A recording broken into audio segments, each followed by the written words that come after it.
Hejmara kesên ku ji destpêka ragihandina rewşa awarte heta niha ji kar hatine avêtin ji 130,000 kesî bihorê.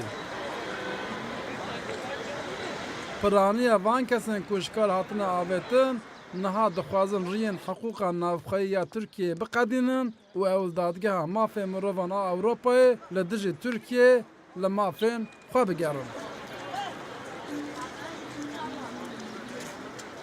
Di nava kesên ku ji kar hatine avêtin de 41,000 mamoste jî hene.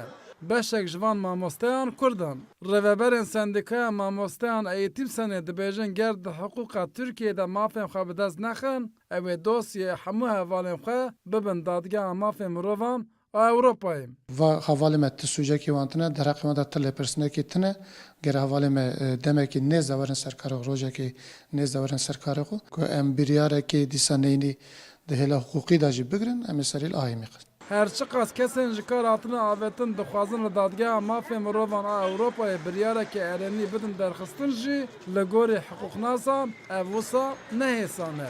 Lewre ji welatên weke Tirkiyeyê bi sedan hezar dosyayên binpêkirinê li ber vê dadgehê ne û ew nikarin ji bin nevî barî rabin.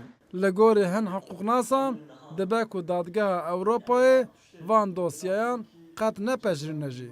Dadgeha mafê mirovan a Ewropayê niha vê demê dawî da ji bonê 4-5 salê dawî da wextê lê dinêrê derheqê jiyanê da jiyana te xeterek dabe ji bonê wî dibe biryar were dayîn lê di van warî da herin jî ez bawer nakim tu encamek bibînin.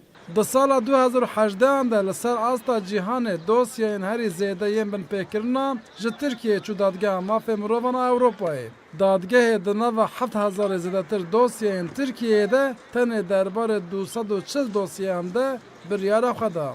Dosyayên din hêj li vê dadgehê di dorê de ne.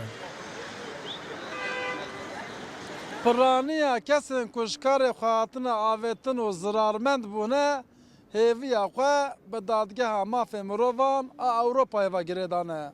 Lê hiqûqnas ji ber kirinên berê ji dadgeha mafên mirovan a Ewropayê bêhêvîne. Wisa diyar e ku tekane çareya qerebûkirina zirarê zirarmendan gavên demokratîk in. Maşeradeka Rûda Amed.